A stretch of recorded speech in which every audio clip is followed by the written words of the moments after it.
Hello and welcome back to 30 Days Still in Photoshop. This is day 22, Smart Objects. My name is Ben Gribbin, and in today's lesson we're going to consider what smart objects are and how they are used into Photoshop. So let's go ahead and switch over to Photoshop. And we're going to demo what a smart object is first and how they are used, because they are quite impressive. So this here just appears like a window which has a smart object, a sticker applied to it. That's fine, pretty bog standard stuff.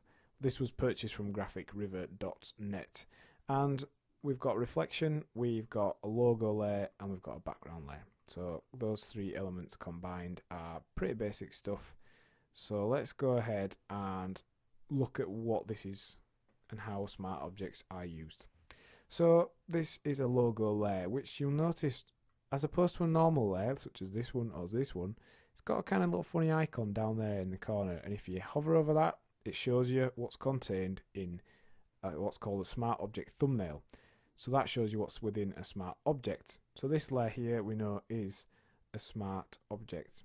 And essentially what smart objects are kind of templates or holders that are a link to an original source file, but then the source file is edited here. So the source file remains the same, and this one is edited. We can add effects, all kinds of stuff, but the original remains unchanged. It's simply linked or called out and referenced in this file. So in order to change our logo file, we would double click on here, and we get a little bit of a spiel about returning back and all kinds of stuff. We'll talk about that as we do it. Press OK. This creates or links us to the original file, which has a logo file within there. So we can change this. We have the current logo layer, which we're going to remove. We're going to put in some text, which is going to be our pretend logo. Let's type logo, set it to a nicer font, something like that. Just drag it into place, and let's put it to white because the original one was white. So we'll go window, character panel, set it to white.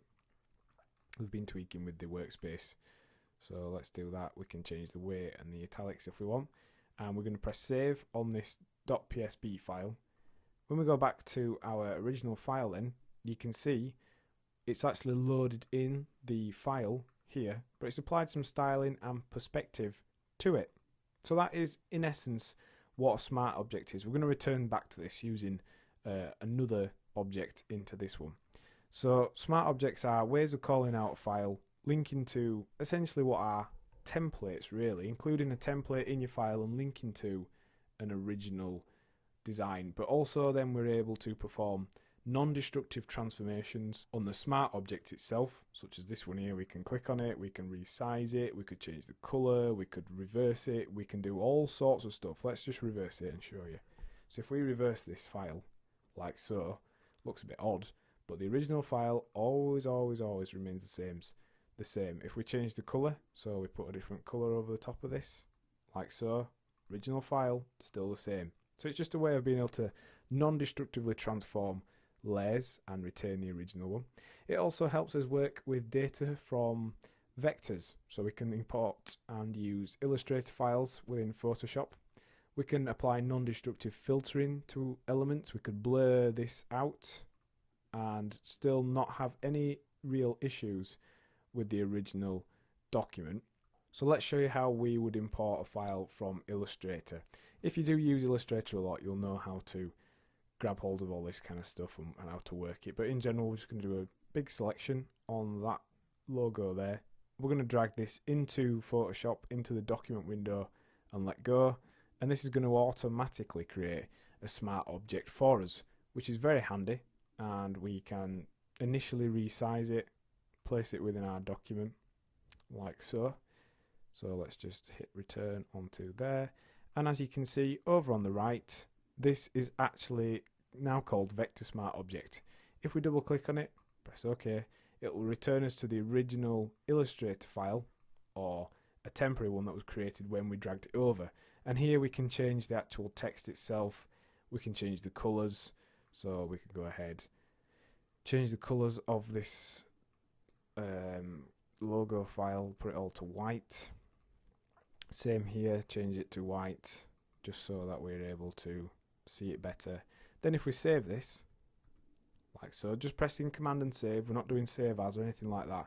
When we return back to Illustrator at Photoshop, we've got a now updated image, so it's all white, just the changes that we've made to it.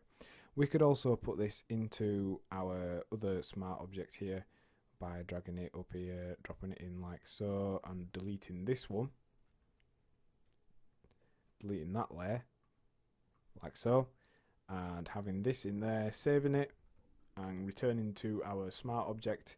And this time you see we've got our file there, but if we edit undo, it will revert to original settings of the smart object, so that's something that you want to bear in mind. And if we open it again from this state, it will actually open the original smart object, so that's something that you'll want to bear in mind. In order to edit a actual pixel level version of this, you need to rasterize it. So if you wanted to paint over the top of this, you wouldn't be able to, because the layer is a smart object, and it, just like shapes, you're going to have to paint over. Here you can see we're doing an erase on the object, painting it in. So that's how that works. Now in order to create one from another file, very easy, just go to File and open a smart object, and then find the file you want to use as a smart object. In this case we'll use this one, and you can see there we've got a smart object in this layer.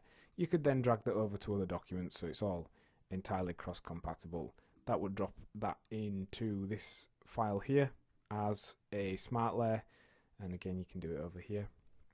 Just keep going. There's intercompatibility, and they are very, very easy to use in order to create some really cool dramatic effects and templates. So what have we learned in today's lesson? Well, we've looked at how to make smart objects, we've done a demo of a working smart object file, and we've considered why smart objects are used. So your task for this lesson is to place a PSD file in a smart object, like we've just shown you. Go to File, Open as Smart Object, and then add this to a new document. So create a new document, put your viewing mode to 2 columns, and drag the layer over onto the other document. Next time on 30 Days to Learn Photoshop, we'll be looking at the transform controls. Thanks for listening.